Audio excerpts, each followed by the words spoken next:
In the south of Odisha, on the border of Andhra Pradesh and Odisha, is a big mountain called Mahendragiri. That is elephant country. And there are elephant trainers out there.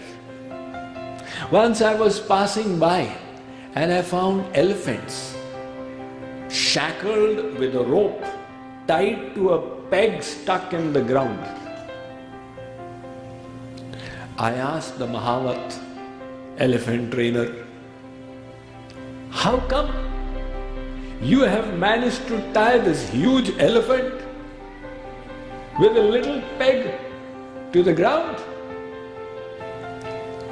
He said, Swamiji, when the elephant was yet a baby, at that time it was tied with the peg. Now when it was a baby, it did not have the strength to yank the peg out, and it became conditioned. If this rope is tied to the ground, then I cannot pull it out. Now when it's become a full-fledged animal, it can even yank out a tree, but its conditioning is preventing it from doing so. You see, there are these fleas. Now fleas have this ability to jump 16 feet. At least that's what Wikipedia claims. 16 feet. But you do an experiment. You put fleas into a tin box where they only have 1 foot space to jump. Now they will jump a few times, and then they will realize that we cannot jump more than 1 foot. After that, you open the lid. They will keep jumping 1 foot. They will never try to jump more than that. They have become conditioned.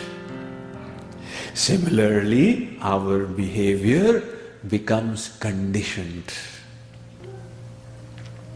You see, the mind has got its conscious aspect and its subconscious aspect. The conscious aspect is what you are aware of, and then there is the subconscious aspect of which we are not even aware. Supposing a dog scared the wits out of you when you were a 3-year-old. Now you've developed this phobia for dogs, and even you don't realize why it is happening to me. But it is embedded in the subconscious.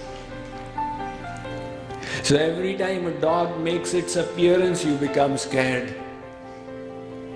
You can keep on struggling consciously, but you will have to correct the subconscious. In other words, conditioning and habits are so vital to our human nature. Practically 90% of our behavior and thought is determined by it. The way we think is not consciously decided at every moment.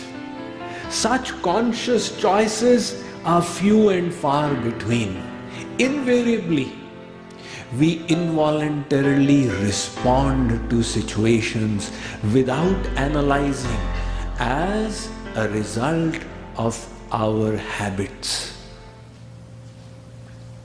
In other words, our habits have conditioned us, and our conditioning creates the way we think, the way we respond.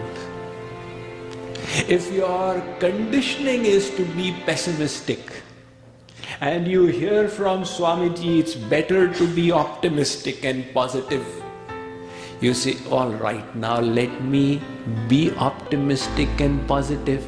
It will be a struggle.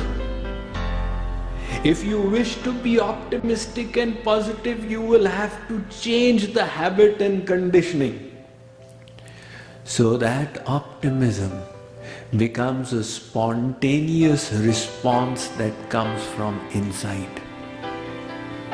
So, habits will require practice. Practice is important. The knowledge we have heard, we will need to practice it.